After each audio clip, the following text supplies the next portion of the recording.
House of Chiefs unhappy with conduct of legislatures in 2022 budget approval. Forum for ex-members of Parliament discuss Ghana's hung Parliament, challenges, opportunities and the national goal. Ghana Health Service introduces new COVID-19 safety protocols for social events during Christmas. And in Libya, Election Commission postpones country's presidential poll from tomorrow, Friday, December 24 to January 24, 2022.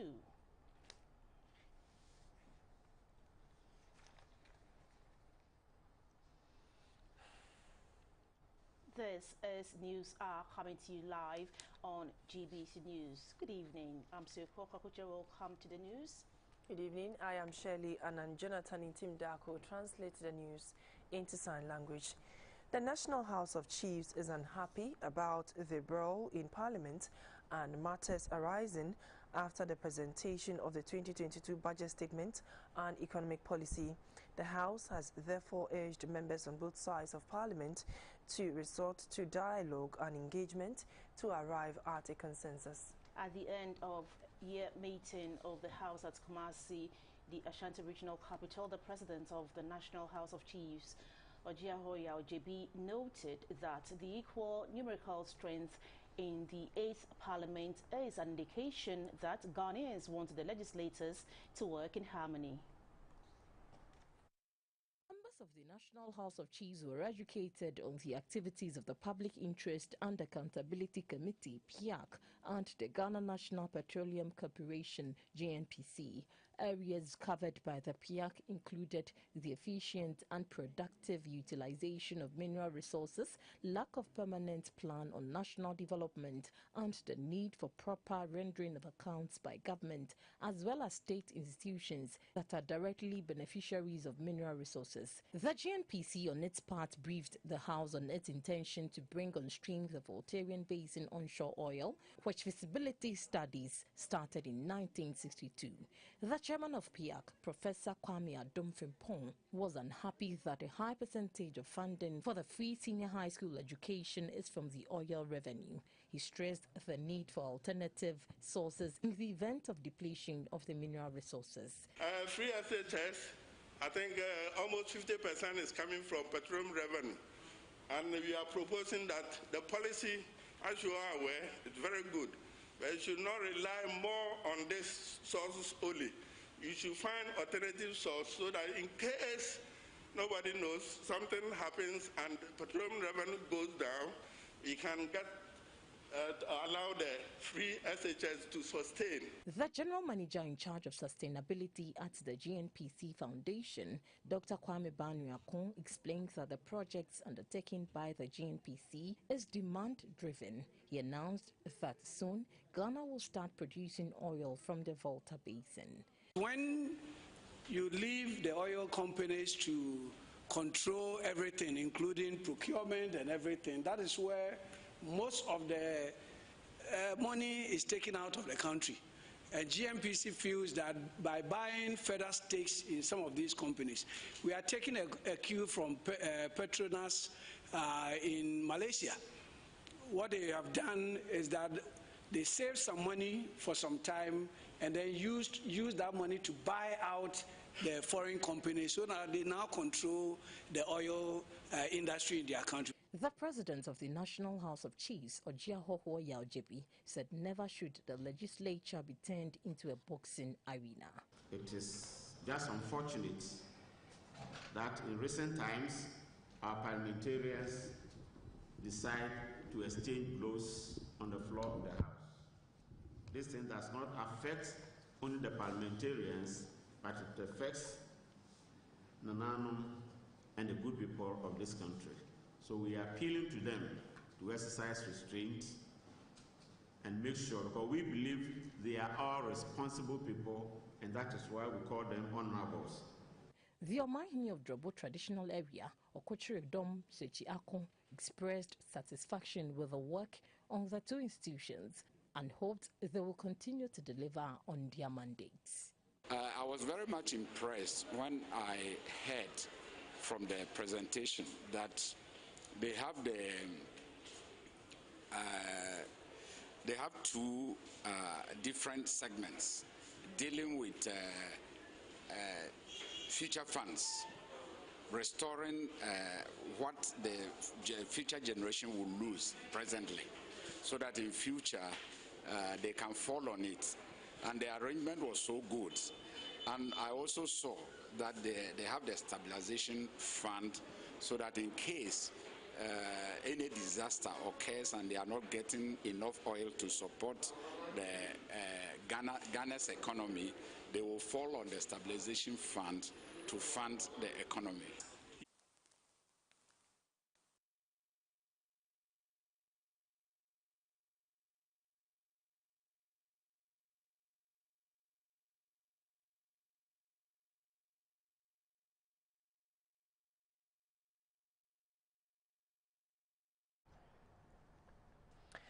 Mr. Bright's Kwabena Obing of Dachiman Mining Enterprise is the overall best small-scale miner. He came tops at the maiden edition of the Responsible Small-Scale Mining Awards. For his prize, Mr. Obing received a gold catch-up processing machine worth more than $100,000, as well as a sponsored trip abroad. The Vice President, Dr. Mahmoud Bawumia, said the government has introduced various interventions in the sector since 2017 to restructure and regulate it and make mining more sustainable. The small-scale mining sector is said to be a major player in the country's gold production chain, contributing about 35%. Though a critical sector in gold production, it is most often associated with water pollution, unregulated mining and environmental degradation, which necessitated a ban on small-scale mining in 2017. To sanitize the operations in the country, the government has come up with several interventions and initiatives to properly regulate the sector. The maiden edition of the Responsible Small-Scale Mining Award Scheme by the Ministry of Lands and Natural Resources and the Ghana National Association of Small-Scale Mining is to encourage and promote responsible small-scale mining in the country. The Minister for Lands and Natural Resources, Mr. Samuel Jinapo, said the government is not against small-scale mining but will support responsible mining in Ghana. It is our fervent hope that this award scheme will inspire players in the industry to refrain from irresponsible mining practices and adopt environmentally sound mining practices that put the health and safety of the public first. Mr. Godwin Ama is the General Secretary of the Ghana National Association of Small-Scale Mining. He said the sector is the source of their livelihood and contributes to the economy's growth, and for which reason they will support every step taken by government to sanitize their operations. The National Association pleads with government to increase resources to the sector to quicken the process. The Vice President, Dr. Mahmoud Bawumia, said the government's decision to re-engineer small-scale mining in Ghana was to create a more sustainable mining sector and to protect water bodies and their environment. For the first time in history, a deliberate gold purchase program targeting purchasing gold from the small-scale mining sector. Bank of Ghana had not done this, and therefore we had not really increased our gold reserves for close to over 50 years.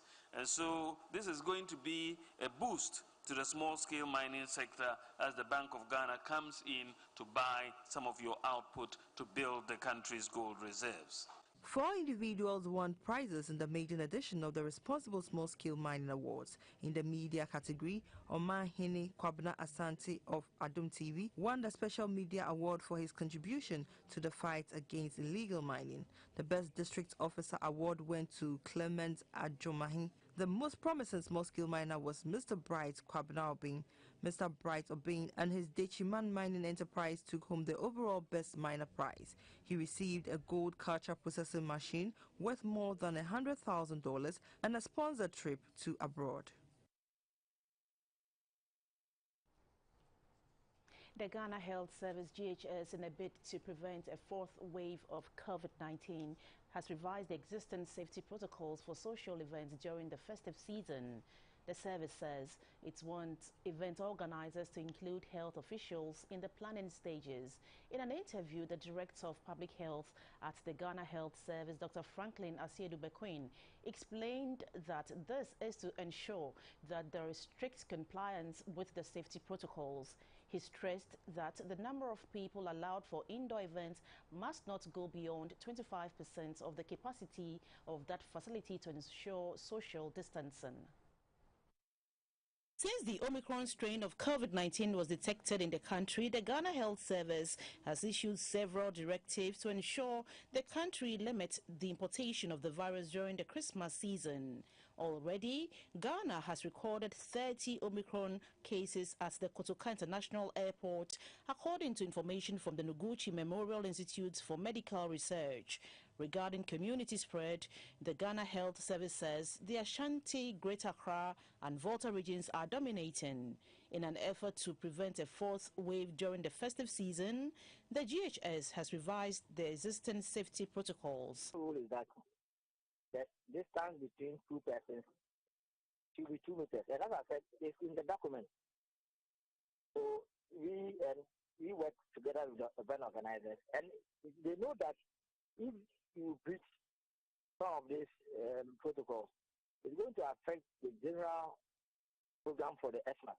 And nobody is prepared to let his activity or event affect the whole program. Dr. Franklin Asiedu-Bequin said there are health personnel available that event organizers can involve to help them in arranging the spaces to ensure complete compliance with COVID-19 safety protocols. We have a joint team, Ghana Health Service, Ghana Tourism Authority, and then the event organizer, and then we try to agree on what needs to be done. So that's what's going to go the festive season. Dr. Bequin, however, explained that the directives do not apply to church services. For now, we don't have that arrangement with churches. This arrangement with the different sector was agreed between the health system, Ghana Tourism Authority, and the event organizer. For the church, we don't have such an agreement. So we're going to engage the leadership to ensure that we ensure the maximum or the minimum distance between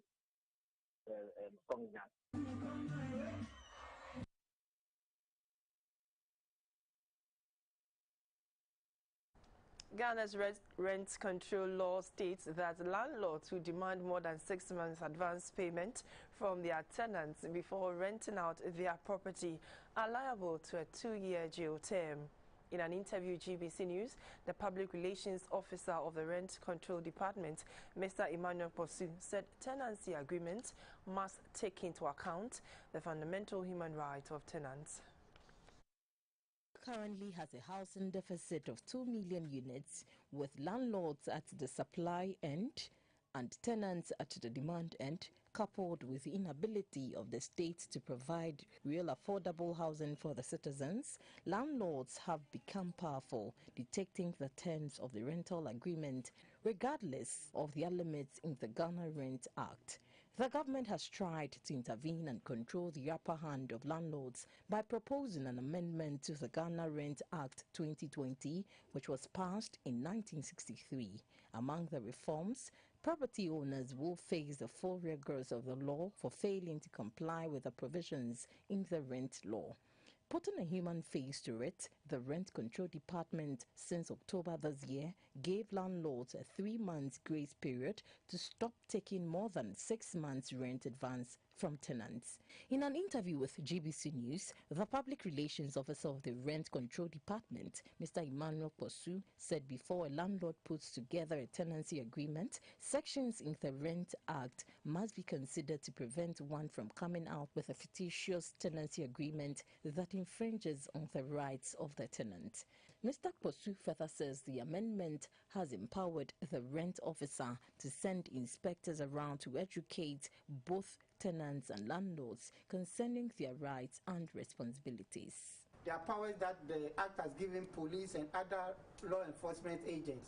So we are going to employ all those powers and make sure landlords comply with the Act, tenants comply with the Act, and anybody interested in this industry comply with the Act. Mr. Posu also put out a helpline on which people can seek redress with rent-related issues. I also go into the digitalization agenda.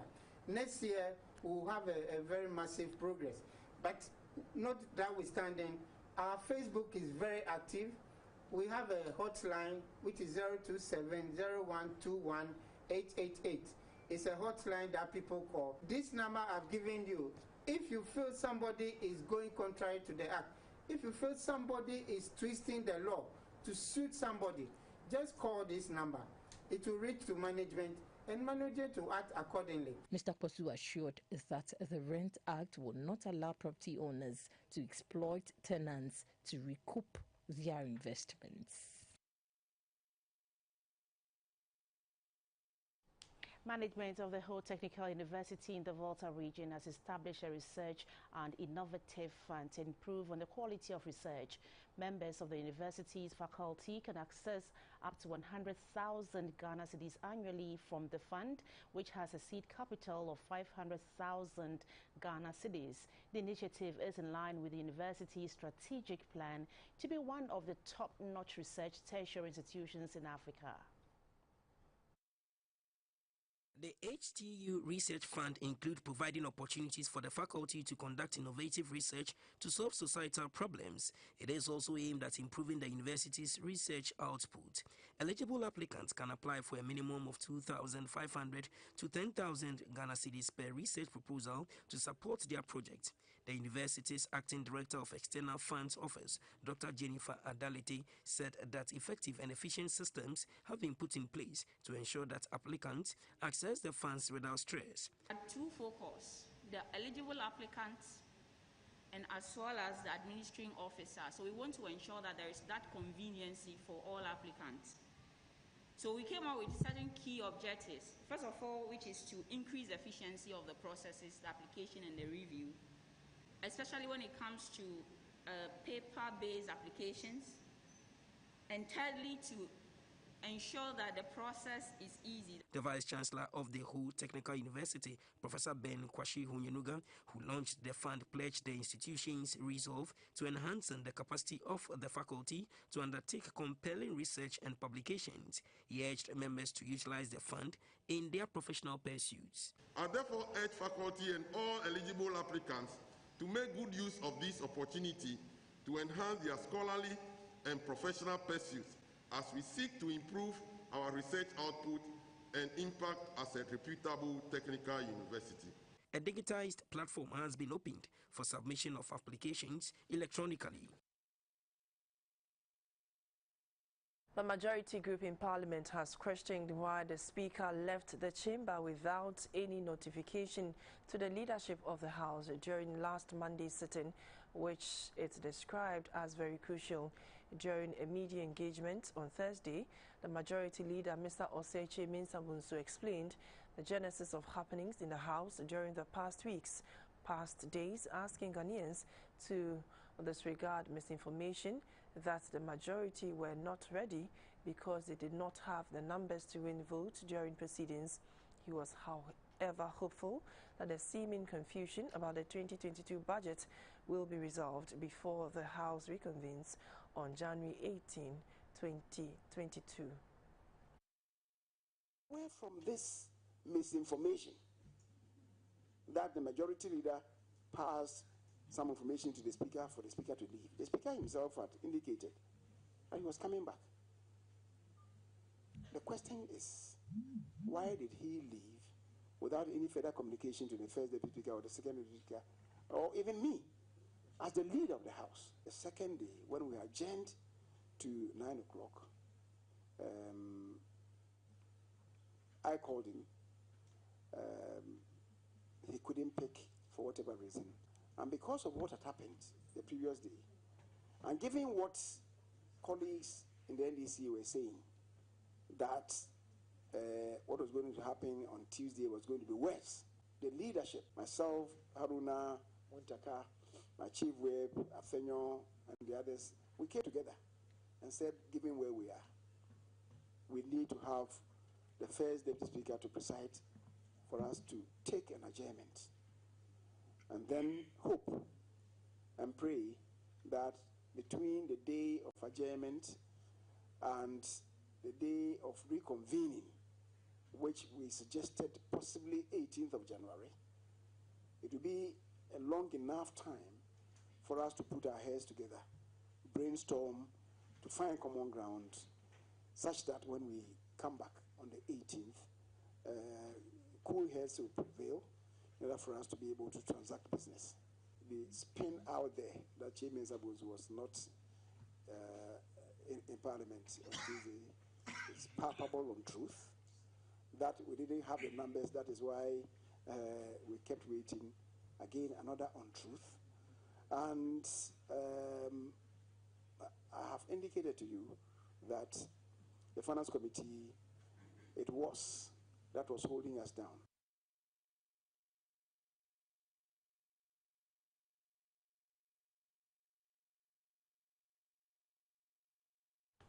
Some persons from various countries seeking refuge in Ghana have received skills training under livelihood support in diverse vocations to make them financially independent. The UN Refugee Agency and the Christian Council of Ghana, the trainers, have organized an exhibition and Christmas fair for the refugees to showcase their works. On display were farm produce and artifacts made by the refugees. This was to show how impactful the training, organized by the United Nations High Commissioner for Refugees and the Christian Council of Ghana, has been on the refugees. The Director for Programs and Advocacy at the Christian Council of Ghana, Madam Joyce Steiner, said the exhibition is to introduce the refugees to the Ghanaian market. Most of the times, people have a very bad notion about refugees, but when they come in, they also come in with a wealth of experience. They have different skills, which they also share in the society, which is the host community. So this center is basically to help them. Speaking to GBC News, some refugees said the exhibition will help expand their business. All this is cultivated in Ghana. I'm based in Eburi, in Berekusu. Yeah, so we cultivate all this there. The greenhouses will be greenhouses for people, for household and all whatnot. Wilma Ghana, producers of Frito and other products, sponsored the event and presented the refugees with some of their products. The role of ex-members of parliament in holding the House together, irrespective of their differences, has taken center stage at a forum organized by the Speaker of Parliament in Accra. According to the Speaker, Alban Bagbin, a hung parliament gives an indication that the dynamics of a Ghanaian voter must be taken serious. The program is designed to offer the ex-MPs a platform to contribute to issues of parliament and national interest. The Forum for Ex-Members of Parliament is an initiative of the Speaker of Parliament with support from the Clerk to Parliament and the leadership of the House. The program brought together former members of the legislature from as far back as the Third Republic.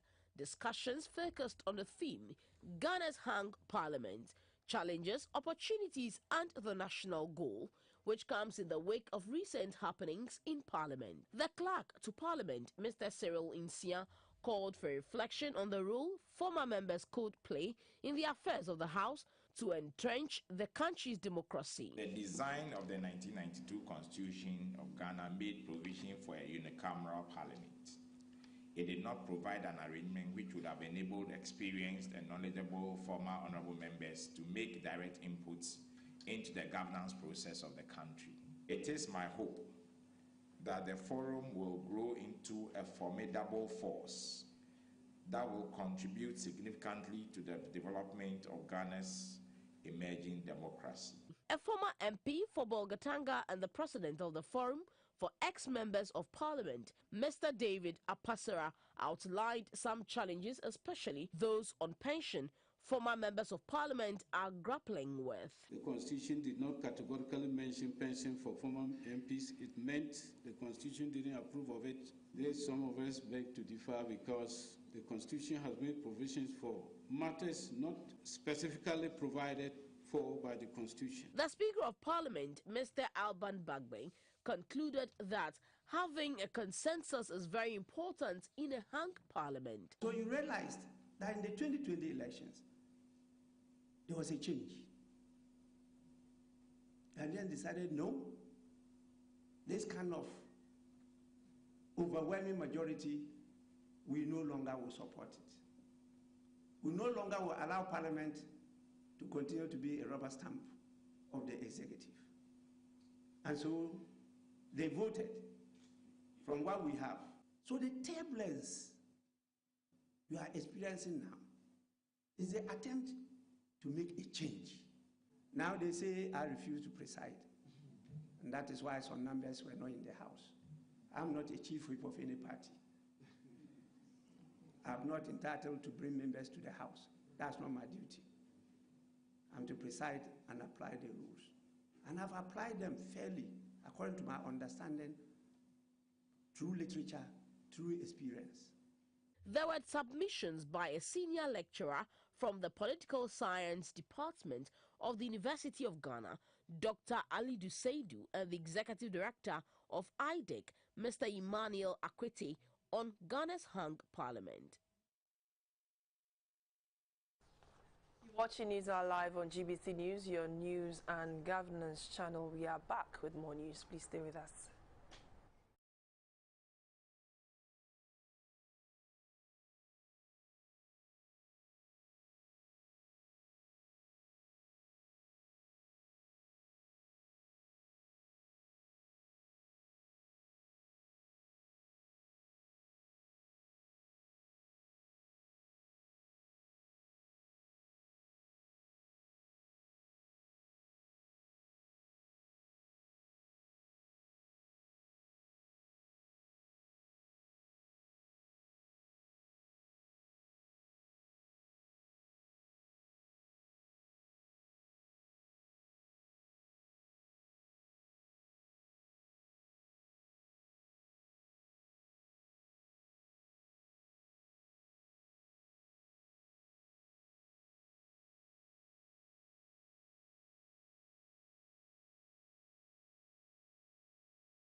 Good evening, welcome to Business, brought to you by MTN and Whirlpool. My name is Morris. So, now the first phase of the refurbishment of the Craft Village has been completed. The Craft Village now has a showroom where exhibitors can showcase their products.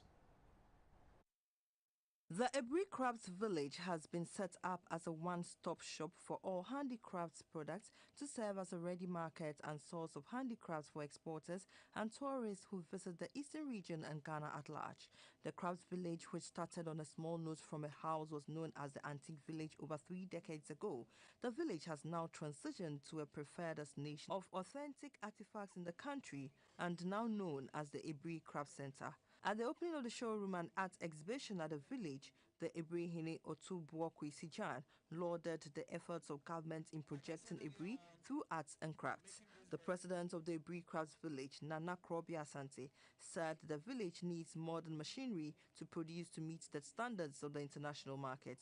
The chief executive of the Ghana Export Promotions Authority, Dr. Ifwa Sabiasari, said the refurbished village would lead to the addressing of the challenges faced by the exporters on how best to improve their sales and capture other markets on the international market. I am hopeful that the entire center will sustain the purpose for which it was built, which is to be a one-stop shop for everything authentically Ghanaian that is related to lifestyle and is of a premium quality. The last characteristics being the most compelling reason why anyone would bypass the many available options and come all the way to Ebri to make a purchase. A Deputy Minister for Trade and Industry, Mr. Herbert Krapper, said government has put measures in place to ensure that the NTE sector reaches its export target of $25 billion in the next decade. The Ministry of Trade and Industry is implementing a 10-point industrial transformation plan.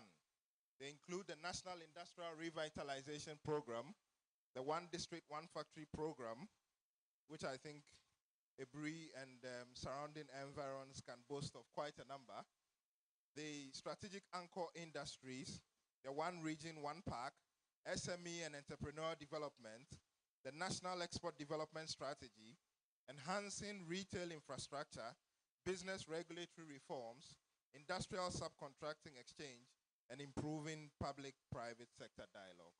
An exhibitor, Joyce Salah, from Beauty Secrets, said despite the artifacts taking dominance at the village, other products from the NTE sector such as shea, which are organically made, are also found at the village. The fair, which started on the 22nd of December, ends on the 26th of December. And also in business, the Ghana Broadcasting Corporation has earned a seat on the list of best performing state-owned enterprises, according to the immediate past Director General of the State Interest and Accountability Authority, Mr. Stephen Asama Boateng. In an interview with GBC News, Mr. Asama Boateng cited the Ghana Gas, VRA, and ECG as other SOEs that made the pass mark. They're all doing well so far since I came in, but I can tell you the best are my usual suspect, the Ghana Gas, the Water River Authority, and strangely enough, even ECG, Bui Power, GMPC, they're all doing well. I can't remember all of them, but Giwok Distillery, Ghana Publishing. Ghana Publishing, the first time I went to State Enterprise Commission and I went to visit them, if I had my way, I would have closed them down. The Ghana Broadcasting Corporation, GBC, for me has also been a success. Your leadership with Professor Alassane there and the team in place and the board.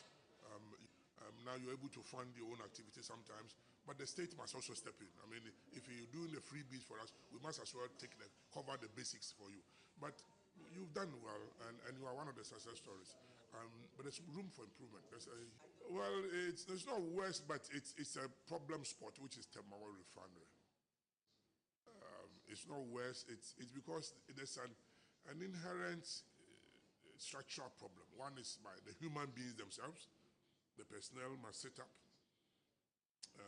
Same with even the ECG, although they're doing well, if the personnel there can also say they can do more. They don't aid and abet people to do legal connection, they can do better. But Temawa Refinery is a little problem, and that's why we've appointed, the president has appointed the interim management committee, and they're putting things in order. Then we decided whether to have a strategic investor so it can become a JVC. And that was business brought to you by MTN and Whirlpool. My name is Morris Ogbete. The news continues after this break. Stay with us.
Hello and welcome to the Energy News segment. My name is Mabel Anang.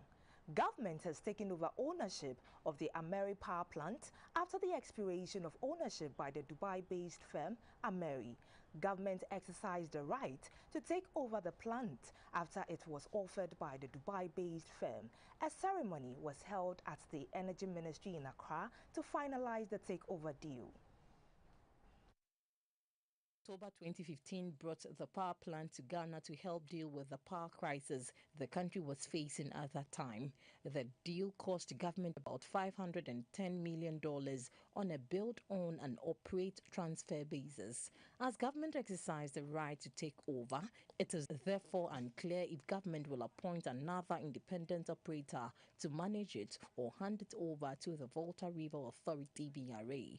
A research analyst at the Institute of Energy Security, Mr. Fritz Moses, said the contractual part of the contract to train Ghanaians to build local capacity has not been honored, which will be needed as government now owns the plant. It's a good deal for Ghana where, in a sense, where we take ownership of the contract after the period of its existence or its control by the Arabs. But unfortunately, what has happened is over the period of the Arab control, about the 5 years that they've been in control of it, the contractual parts that required that Ghanaians will be trained to take control and manage it has still not been fulfilled. And so we don't think we have the capacity currently, the technical capacity personnel-wise, to manage and control it. Perhaps going forward, what we may want to see is that government is speaking to these issues to reassure Ghanaians and all of our stakeholders that there's enough local capacity and technical capacity to handle the Ameri power plants. The transfer should have taken place in December last year, but Ghana could not pay for the plant. The plant, which was transferred from Tema to Takoradi, is expected to be relocated to Kumasi to help address power supply challenges in the greater Kumasi area. That's how we wrap up for the energy segment. Health News is up next. My name is Mabel Anang.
Welcome to the health segment brought to you by Lufat. Lufat is from Tobinco. As part of interventions to improve healthcare delivery, the Rotary Club of Accra Airport East has rehabilitated the oxygen manifold pipelines of the Lekma Hospital. This is to transport oxygen directly from the main manifold to the theatre wards. Hospital is the biggest government general hospital within the Teshi enclave. With the passage of time, however, the oxygen manifold pipelines of the Lekma Hospital deteriorated, making it difficult for the medical professionals to work to expectation. Being an expensive venture replacing the equipment, the Rotary Club of Accra Airport East had an SOS from the hospital to have the oxygen manifold pipelines rehabilitated. The medical superintendent at the Lekma Hospital, Dr. Jima Asante, expressed profound gratitude to the Rotary Club of Accra Airport East for the timely intervention. They have renovated the oxygen manifold to the theatre, and that means that our clients can be connected to oxygen directly from the oxygen source. And this is a very great intervention. We are very grateful to them, and we are happy to partner with them to improve the lives of our clients in Lejokuku and even beyond. The Director of Service Project of the Rotary Club of Accra Airport East, Rotarian William Ajaboyi, touched on the rationale for the support. What we have done is to pipe the oxygen connection right from the manifold, which is downstairs, to the theatres and the recovery wards, so that the current practice where they put oxygen cylinders close to the patients is done away with, because it's very dangerous. So currently all the machines are connected straight to the oxygen and nitrogen oxide supplies directly to facilitate their work. So in total, we invested not less than 20,000 Ghana cedis to be able to get this project done. Sister club, the Rotary Club of Accra Tesano, also supported the hospital with a foot cast and a Zimmer frame. The health segment was brought to you by Lufat.